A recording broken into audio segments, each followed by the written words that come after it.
Sir जी, अब तो हम पल्लवन लिख सकते हैं। आप हमें पंक्तियाँ दीजिए, हम पल्लवन तैयार करेंगे। तो देखो वहाँ पर रोशन के समझ में सब कुछ आया है और वो कहता है कि हम पल्लवन लिख सकते हैं। आप हमें पंक्तियाँ दीजिए, हम पल्लवन वहाँ पर तैयार करेंगे। तो अध्यापक कहते हैं, अरे रोशन, इतनी जल्दी मत करो। पहले उदाहरण के लिए आपको एक दो पल्लवन बनाकर देता हूँ। मतलब अध्यापक कहता है कि जल्दबाजी करने की कोई यहाँ पर आवश्यकता ही नहीं है। पहले आप उदाहरण समझ लो, फिर बाद में आप उदाहरण लिख सकते हैं। तो विद्यार्थी कहते हैं एक साथ, जी सर, ठीक है सर।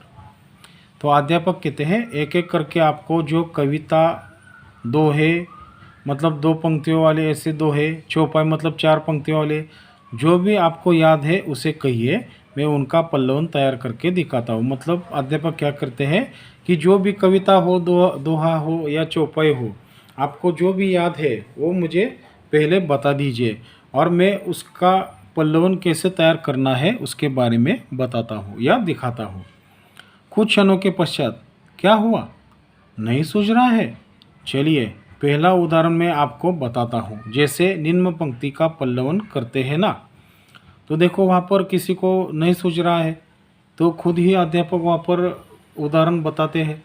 तो उदाहरण क्या है, नर हो न निराश करो मन को।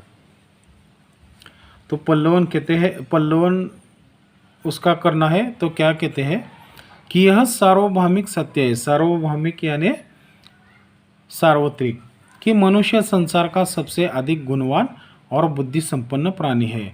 तो वहाँ पर यह एक प्रकार का सत्य है कि ये जो मनुष्य है, ये मनुष्य पूरे संसार का सबसे अधिक गुणवान और बुद्धि संपन्न प्राणी है। मतलब उन्होंने संसार चलाने के लिए क्या कुछ नहीं किया, ऐसा वहाँ पर बताते हैं।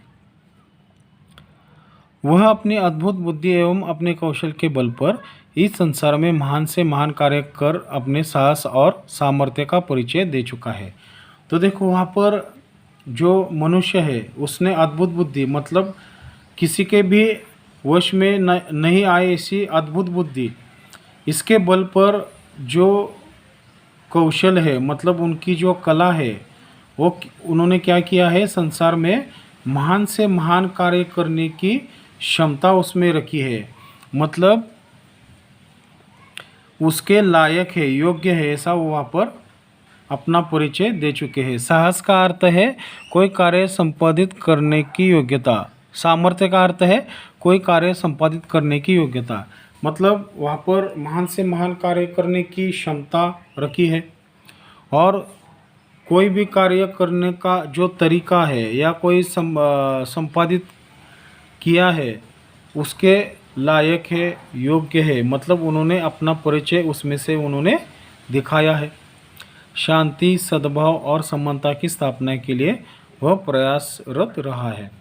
तो देखो वहाँ पर शांति मतलब सभी मतलब सभी और शांति है, मतलब बहुत ही शांत स्वभाव तरीके से। फिर सद्भाव का अर्थ है सामंजस्य, मतलब समझ कर लेने वाला। और समानता है मतलब उसमें समानता होनी चाहिए।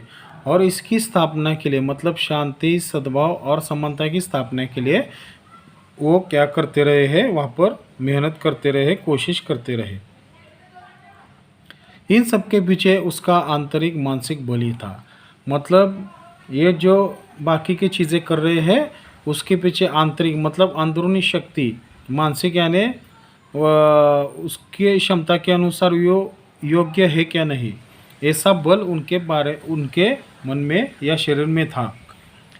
चूँकि मनुष्य विधाता की सर्वोत्कृष्ट एवं सर्वाधिक गुण संपन्न कृति है। तो देखो वहाँ पर उनको समझ चुका था कि मनुष्य जो विधाता है उनके सर्वोत्कृष्ट और सर्वाधिक गुण संपन्न कृति है। मतलब सबसे अच्छे और गुण संपन्न, मतलब सभी गुण उनमें सभी गुण उनमें है और वो अपने जो गुण है वहाँ पर काम करने के लिए दिखाते हैं। अतः उसे अपने जीवन में कभी निराश नहीं होना चाहिए। मतलब देखो, ये जो मनुष्य है वो सर्वोत्कृष्ट काम भी करता है और सभी सर्वगुण संपन्न भी होता है, लेकिन उसे अपने जीवन में कभी निराश नहीं होना चाहिए। नहीं, कई बार क्या होता है, अगर कोई बात उनको नहीं आती है तो वो क्या करते हैं, निराश होकर छोड़ देते हैं। लेकिन यहाँ पर क्या करना है, निराश कभी नहीं होना है। यह तो मनुष्य का जीवन है कि जहाँ उसके जीवन में सुख है वहाँ दुख भी है, लाभ है तो हानि भी है, सफलताएं है तो असफलताएं भी है। तो देखो वहाँ पर मनुष्य के जीवन में कभी सुख आता है तो कभी दुख आता है, कभी मनुष्य को लाभ होता है, कभी कभी मनुष्य को हानि भी होती है, मतलब उससे नुकसान भी हो जाता है, और कभी सफलता भी मिलती है और कभी असफलता भी होते हैं। मतलब ये जो सारे चक्र है इंसान के, मनुष्य के जीवन में आते रहते हैं। यदि उसका मन ही पराजित हो जाएगा, थक जाएगा, तो इस धरा को स्वर्ग सा कैसे बना पाएगा। तो उसकी मन की बातें सुनने के लिए या उसके मन को जीवित करने के रखने के लिए वो क्या कहते हैं कि तुम इसे अगर मन को पराजित करोगे, थक जाओगे, तो ये जो सभी धरा है, मतलब ये जो सारा काम है, वो आप अच्छी तरीके से उसे स्वर्ग कैसे बना पाएंगे, और स्वर्ग में कैसे उसको उतार पाएंगे। फिर बाद में उसके मन की इसी संकल्प विकल्पमयी साहसिक शक्ति को उसका मनोबल कहा जाता है। संकल्प यानी प्रण, विकल्पमयी यानी पर्याय, साहसिक यानी साहसी। मतलब ये जो तीनों चीज़ें हैं उसका मनोबल इस मन को कहा जाता है, जो उसे हर समय श्रेष्ठ बनने हेतु कर्म के लिए प्रेरित करता है। मतलब ये जो तीनों चीज़ें हैं उसके दम पर, विश्वास पर श्रेष्ठ बनने के लिए वो समय आता है, और इसके हेतु ही वो क्या करता है, अच्छे कर्म करता है, और इसके लिए वो उन्हें क्या करते हैं, प्रेरित करने की कोशिश करते हैं। धन्यवाद।